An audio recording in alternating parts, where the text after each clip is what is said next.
it was a simpler time, a time when America moved out of the city into the suburbs. This exodus occurred following World War II, when our victorious soldiers returned home and America prospered during this idyllic Eisenhower era. Welcome to suburbia.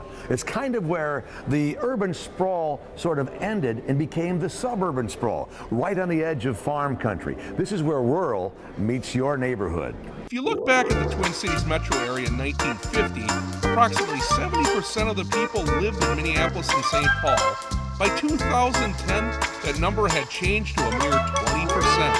This dramatic shift of the cities to the suburbs took hold across the country and is seen by historians as one of the most important events in U.S. history.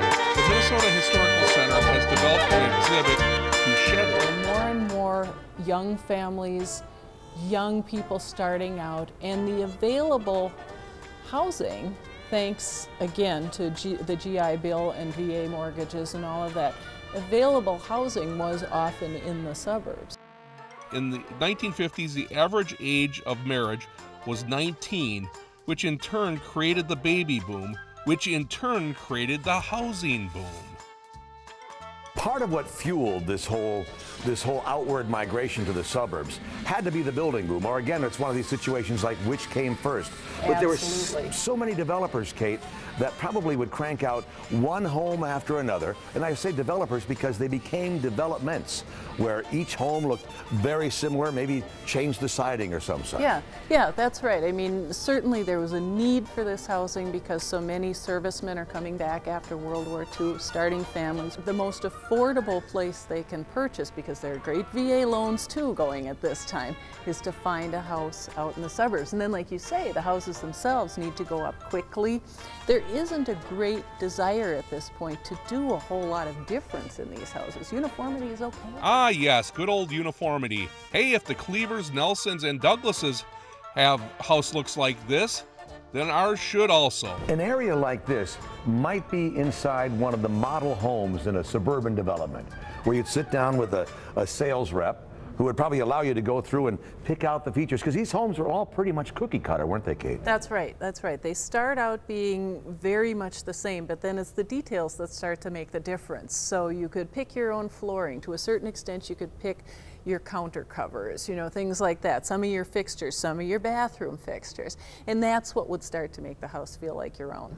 Not unlike today, only unlike today, a 900 square foot home in the suburbs would cost you about $11,000.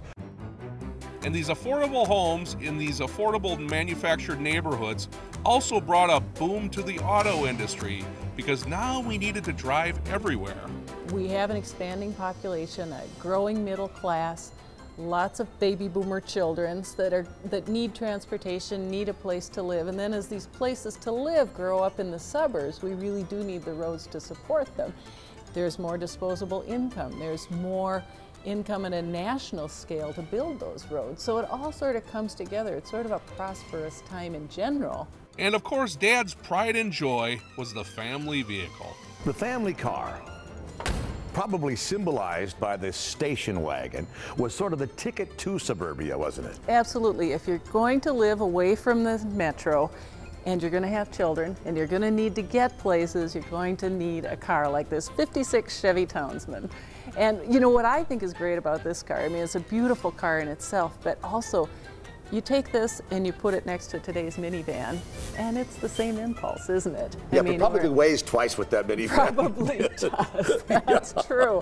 And no seatbelts, of course. No seatbelts. Yeah. And I'm sure there was a difference in gas mileage back in the day. I think there was a bit of a difference. Because it was things like plentiful fuel and water and space that sort of led to this outward migration. Yeah, that's right. That's right. There were available resources across the board.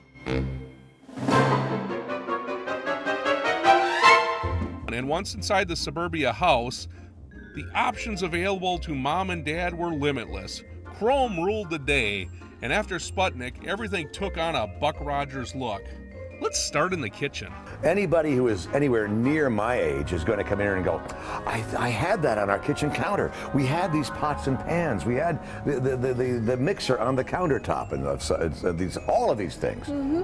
That's right. I mean, that's one of our goals in all of our exhibits, of course, is to spark memory and get people to understand that their personal history is part of the larger story. Take the refrigerator freezer, for instance, a revolution of the time.